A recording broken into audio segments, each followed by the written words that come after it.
How's it going? Paul Corral here, and today I wanted to show you how to spot hype and BS when it comes to your workout. Because the fitness industry is kind of built on this flashy new shiny object, of the week they want to sell you, right? Or these fad workouts, DVDs, group classes, and a lot of them are just straight BS.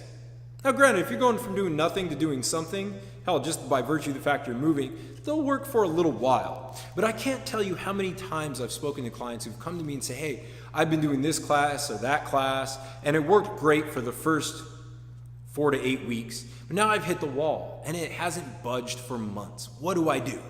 Right? So what we're going to talk about here is the 3 components of a sound workout program so that you can go to the gym and work out and know that your time and effort is actually going to get you to where you're going. Because it's very hard to remain consistent and reach your goals if you're putting all that time and effort in and you don't even know if it's going to pay off in the end, okay?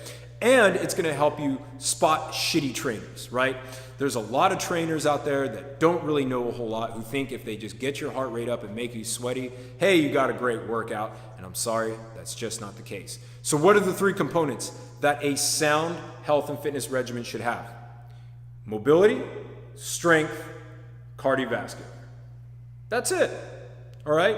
Your mobility is different from flexibility. Mobility is being able to move through a complete range of motion, pain-free, with strength and stability.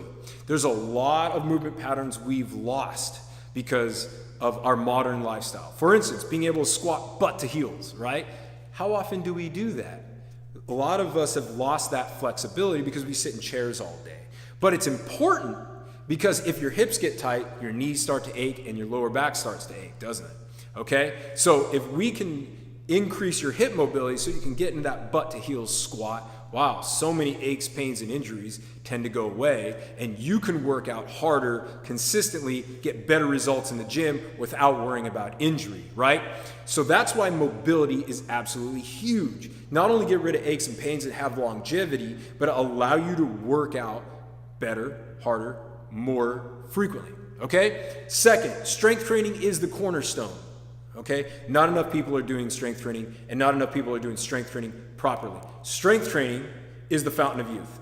Strength training is what optimizes hormones, builds lean muscle, prevents atrophy and weakness as we get older, right? Builds stronger bones. It's essentially what makes a young person different than an old person.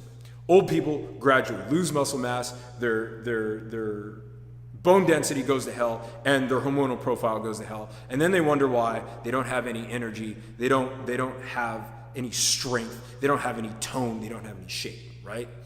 Strength training is the cornerstone, and I don't care who you are, man, woman, young, old, you don't have to be out to be Arnold Schwarzenegger to lift weights, okay?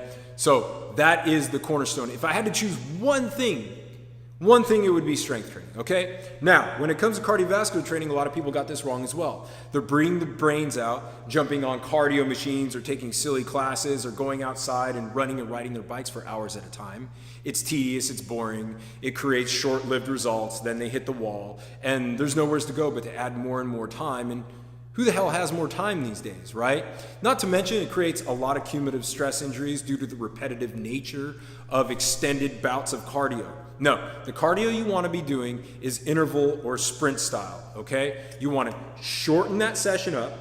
You want to hit very short durations of maximal effort, followed by short durations of recovery, and then ramping up to maximal effort again, okay? There's a number of different ways to structure this, but the long and short of it is it mobilizes more fat. Again, optimizes hormones like growth hormone, right? And raises your VO max, which is basically how we measure your cardiovascular health, faster in about a third of the workout time than you would just going outside and beating your knees in the dust running for an hour a day, okay? So those are the 3 components of a sound program. A mobility practice, full body functional strength training, and interval style cardiovascular training. Just those 3.